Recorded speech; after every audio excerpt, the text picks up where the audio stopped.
नमस्कार साथियों, हमेशा की तरह आप सभी का हार्दिक स्वागत है साप्ताहिक सलाह में। साथियों, जैसा कि आपको पता है कि विभिन्न क्षेत्रों में जो इस साल सोयाबीन की बोनी की गई है, तो लगभग 30 से 45 दिन की फसल होने की अनुमान है विभिन्न क्षेत्रों में। और ऐसे में इस स्थिति में जो कीट और रोग नियंत्रण के क्या उपाय अपना सकते हैं, या उसके साथ साथ जो भी अजैविक कारक है जैसे कि सूखा या जो अतिवर्षा, उसमें हमें क्या करना है, इसी के बारे में चर्चा करेंगे आज की साप्ताहिक सलाह में। तो साथियों, सबसे पहले बात आप ये करें कि अपने खेत की नियमित निगरानी करें, रेगुलरली जाए, 3-4 जगह पे खेत में प्रवेश करके पौधों को हिला के देखें और ये देखें कि क्या आपके खेत में किसी कीड़े या इल्ली का प्रकोप तो नहीं हुआ है, और यदि है तो उसको पहचान कर तदनुसार उसके नियंत्रण के उपाय अपनाएं।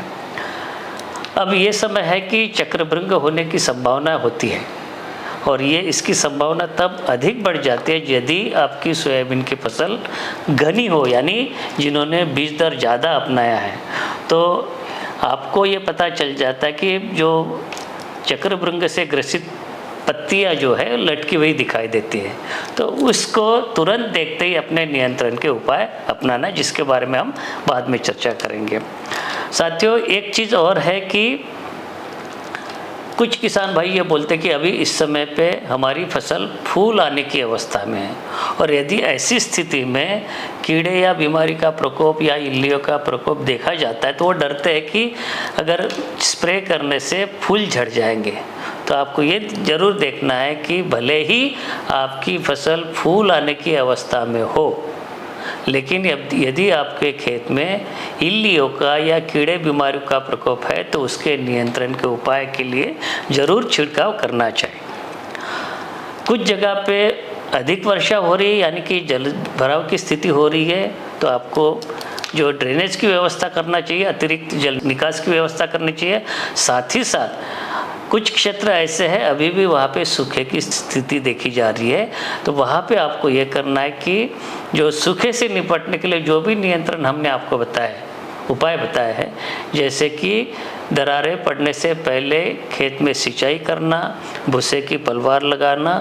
डोरा चलाना आदि आदि। अब बात करते हैं कीट नियंत्रण की। तो साथियों, आपकी फसल 15-20-25 दिन की हो गई, तनामुखी का प्रकोप हो सकता है, और उसके नियंत्रण के लिए इस समय पे आप स्क्रीन पे दवाइयाँ देख रहे हैं, इनमें से कोई एक लेके अपनी फसल पे छिड़काव कर सकते हैं। साथियों, यदि आपकी फसल 15 से 20 दिन की हो गई है तो क्लोरेंट्रानिलिप्रोल नाम की एक दवा आती है, जो कि अधिकतर किसान भाई आखिरी छिड़काव के समय पे इस्तेमाल करते हैं। यदि 15-20 दिन की फसल होने के समय पे इसको इस्तेमाल करते हैं, छिड़काव करते हैं, तो जितने भी पत्ती खाने वाली इल्लियाँ उनको अपनी फसल को बचा के सुरक्षित कर सकते हैं। तो दूसरा काम आपको कीट नियंत्रण के लिए ये करना है। तीसरी बात, कई किसान भाइयों से हमें सूचना प्राप्त हुई कि इस समय पे चक्रभृंग यानी कि गर्डल बीटल का प्रकोप शुरू हो गया है। अब इसको जो नियंत्रण करने की जो समय है, प्रारंभिक अवस्था में आसानी से ये हम नियंत्रित कर सकते हैं। और प्रारंभिक अवस्था मतलब क्या है कि जब आपके खेत में दूर से आपको दिखाई देती है कि पत्तियां जो 3 पत्ती वाली, जिसको कि ट्राइफ्लोइड पत्तियां कहते हैं, उसमें से बीच वाली पत्ती होती है, वो सूख जाती है और लटक जाती है। इस स्थिति में आपकी फसल है तो अभी आप ये कर सकते हैं, पहले तो 2-3 लेबर लगा के ऐसे पत्तियों को तने से तोड़ के इकट्ठा करके अपने खेत से निष्कासित कर सकते हैं। या अगर रासायनिक कीटनाशक का उपयोग करना है तो इस समय पे आपको कई प्रकार की दवाइयाँ स्क्रीन पे दी जा रही है, और कुछ दवाइयाँ इसमें बिल्कुल नई है। इनमें से कोई एक लेके आपकी फसल पे आप छिड़काव कर दें। ध्यान रहे कि शुरुआती अवस्था, मतलब यदि आपके खेत में अभी इसका प्रकोप शुरू हो गया हो, तब से लेके 7 या 8 दिन के अंदर अंदर इन दवाइयों का छिड़काव करना है, तो आप अपनी फसल को चक्रभृंग से सुरक्षित कर पाएंगे। अब ऐसी स्थिति यदि आपके खेत में बनती है कि जब पत्ती खाने वाली इल्लियाँ भी है, जैसे कि सेमिलूपर इल्ली, तम्बाकू की इल्ली या चने की इल्ली, और उसके साथ साथ यदि आप देखते हैं कि रस चूसने वाले कीट भी है, ये कौन से, सफ़ेद मक्खी है या जासीड है, और उसके साथ साथ तना छेदक कीट भी है, यानी 3 प्रकार के जो कीड़े यदि आप एक साथ देखते हैं तो एक ही छिड़काव से आप इनको नियंत्रित कर सकते हैं। तो तना छेदक कीट जिसमें आता है तना मक्खी और चक्रभृंग, तो इसमें आप जो दवाइयाँ इस समय पे देख रहे हैं क्लोरेंट्रानिलिप्रोल है प्लस लैम्ब्डासाइलोथ्रिन, ये पूर्व मिश्रित दवाइयाँ है, या थायोमिथाक्सम प्लस लैम्ब्डासाइलोथ्रिन, या बीटा साइफ्लोथ्रिन प्लस इमिडाक्लोप्रिड, इनमें से कोई एक आप लेके अपने खेत पे फसल पे छिड़काव कर सकते हैं। कुछ जगह से इस समय पे हमको लगता है संभावनाएं देखते हैं कि बिहार हेयरी कैटरपिलर, कुछ लोग इसको कामला कीट के नाम से जानते हैं। इसके ऊपर बाल, बहुत सारे बाल होते हैं, जैसे कि आप इस समय पे अपने चित्र में देख रहे हो, और ये झुंड में पत्तियों के ऊपर दिखाई देते शुरुआती अवस्था में। तो इनको नियंत्रित करने के लिए क्या करना है आपको, लैम्ब्डासाइलोथ्रिन का छिड़काव आप कर सकते हैं या इंडोक्साकार्ब, इन 2 में से कोई एक दवा लेके इसको नियंत्रित कर सकते हैं। अब बात करते हैं रोग प्रबंधन की। तो जैसे कि हम पिछले सप्ताह से भी आपको बता रहे हैं कि ये जो समय है, पीली मोज़ाइक की जो वायरस वाली बीमारी है, ये इस समय पे प्रारंभिक अवस्था में हो सकती है या कुछ जगह पे आई भी है। तो इससे अपनी फसल को सुरक्षित करने के लिए आपको सबसे पहले ये काम करना पड़ेगा, क्योंकि ये बीमारी जो है कुछ पौधे के ऊपर दिखाई देते हैं, तो पीली पत्तियां आपको दिखाई देती है दूर से, आपको ये करना पड़ेगा उन पौधों के पास में जाके देखें, और ये जो पत्तियां है चितकबरी हो जाती है, जिसमें कि हरापन भी रहता है और पीलापन भी रहता है। तो ऐसे पौधों को एक जांच ले,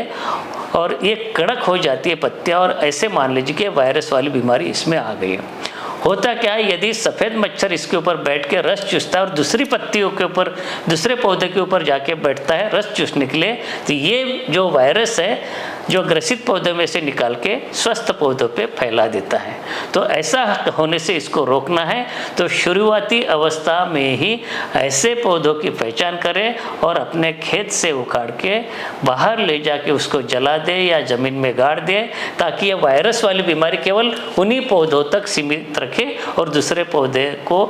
फैलाने से हम रोक सकें। और साथ ही सुरक्षात्मक रूप से जो आप इस समय पे दवाइयों की सूची दी जा रही है, जैसे कि एसिटिमेप्रिड प्लस बाइफेन्थ्रिन, या और भी कई सारी जो पूर्व मिश्रित दवाई है जो कि इस समय पे आप देख रहे हैं, इनमें से कोई एक लेके अपनी फसल के ऊपर छिड़काव कर सकता है। और इसके जो सफ़ेद मक्खी के साथ साथ जो वाहक कीट है, इसके साथ साथ जो तना मक्खी का, इसका भी इससे सुरक्षा हो जाएगा। साथियों, अब 2 बीमारियां और पिछले साल जो देखी गई थी, जैसे कि एंथ्रेक्नोज है और राइजोक्टोनिया एरियल ब्लाइट, ये समय है जैसे कि लगातार बारिश होने की स्थिति में ये बीमारियां देखी जा सकती हैं। तो एंथ्रेक्नोज जो रोग लगता है, जैसे कि इसके सिम्टम्स या लक्षण आप देख रहे हैं, इसमें पत्तियों की शिराओं के ऊपर कालापन आ जाता है, तने के ऊपर भी कालापन दिखाई देता है, और अगर बाद वाली अवस्था में यदि आता है तो इसकी फलियों के ऊपर भी कालापन आ जाता है। तो इससे सुरक्षित करने के लिए नियंत्रण के उपाय ये है कि जो आप इस समय पे फफूंदनाशकों की सूची आप देख रहे हैं, जिसमें कि टेबुकोनाजोल है। टेबुकोनाजोल के 2 रूप इसमें दिखाई देते हैं, टेबुकोनाजोल प्लस सल्फर की भी दवाई इसमें है, या कार्बेंडाजिम प्लस मैंकोजेब। तो इनमें से कोई एक लेके अपनी फसल पे आप छिड़काव कर सकते हैं। दूसरी जो बीमारी इस स्थिति में हो सकती है, राइजोक्टोनिया एरियल ब्लाइट, और इसके नियंत्रण के लिए आप जो देख सकते हैं, जो अनुशंसित दवाई है पायरोक्लोस्ट्रोबिन 20% जो ग्रैनुलर है, इसका आप फसल के ऊपर छिड़काव कर सकते हैं। जब बात आती है खरपतवार प्रबंधन की, तो अभी हमारी फसल बड़ी हो चुकी है, जैसे कि डोरा या कुल्पा चलाना यदि संभव नहीं हो तो हमें जो है कि खरपतवार नाशकों की सूची इस समय पे आप देख रहे हैं, इनमें से कोई एक अपनी फसल पे छिड़काव कर सकते हैं, और यदि संभव हो तो डोरा चलाए अगर मौसम खुला हो तो। और ये ज़रूर देखें कि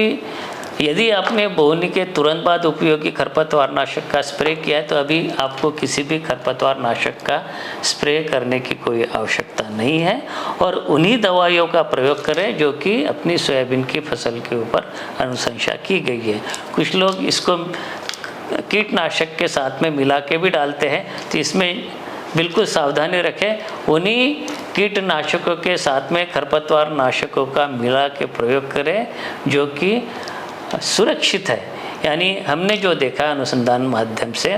जो 3 प्रकार के जो कीटनाशक है जैसे कि क्लोरेंट्रानिलिप्रोल, क्विनाल्फॉस और इंडोक्साकार्ब, इनको 2 खरपतवार नाशकों के साथ में मिला सकते हैं, इमेज़ेटापायर या क्विज़ालोपाप इथाइल। इनके अलावा और कोई हमारे पास में प्रमाण नहीं है कि जो कि सुरक्षित हो सकते हैं। इसके बजाय जो कंपनियों ने पूर्व मिश्रित जो दवाइयाँ बनाए जिसके की सूची आप देख रहे हो, इनमें से कोई एक लेके आप अपनी फसल पे छिड़काव कर सकते हैं। इसके बाद में सामान्य सलाह के बारे में हम जानेंगे कि जो छिड़काव के लिए पानी की मात्रा पर्याप्त ले, और जो कीटनाशक और खरपतवार नाशक को छिड़काव के लिए अलग अलग प्रकार के जो कोन नोज़ल आते हैं कीटनाशक के लिए, और फ्लड जेट या फ्लैट फैन नोज़ल जो खरपतवार नाशक के लिए आते हैं। क्या नहीं करना चाहिए, जो सूची में शामिल नहीं है, जो केंद्रीय कीटनाशक बोर्ड की सूची में जो रसायन शामिल नहीं है उनका बिल्कुल उपयोग नहीं करें। कुछ जगह से खबरें आई हैं, कुछ लोगों ने ऐसे रसायनों का प्रयोग किया है जिसके कारण उनका नुकसान है, फसल की बढ़वार रुक गई है। आप ये भी उपाय अपना सकते हैं, अपने खेत में जो सफ़ेद मक्खी के अट्रैक्ट करने के लिए पीली चिपचिपी पट्टियाँ आप लगा सकते हैं। साथ ही साथ जो कुछ ढांचे ऐसे खेत में लगाए जहाँ पे पक्षियों के बैठने की व्यवस्था हो जाए, और साथ ही साथ जो कुछ जैविक कीटनाशक है उसका भी प्रयोग आप कर सकते हैं। और एक चीज़ और है कि जो फेरोमोन ट्रैप्स या लाइट ट्रैप आते हैं उसका प्रयोग यदि आप करते हैं तो जो लाइट ट्रैप में जो मादा जो मक्खियाँ है वो वहाँ पे इकट्ठा हो जाती है, तो उससे क्या है कि उनका प्रजनन रुक जाता है और हम इस तरह से इनकी संख्या को नियंत्रित कर सकते हैं। साथ ही साथ जो लाइट ट्रैप होता है तो उसमें जो एडल्ट्स है कीड़ों के वो आके इकट्ठा हो जाए, तो इस प्रकार से भी हम संख्या कम कर सकते हैं। तो साथियों, ये थी अभी तक की साप्ताहिक सलाह। मिलेंगे अगली बार, तब तक के लिए आज्ञा दीजिए। नमस्कार।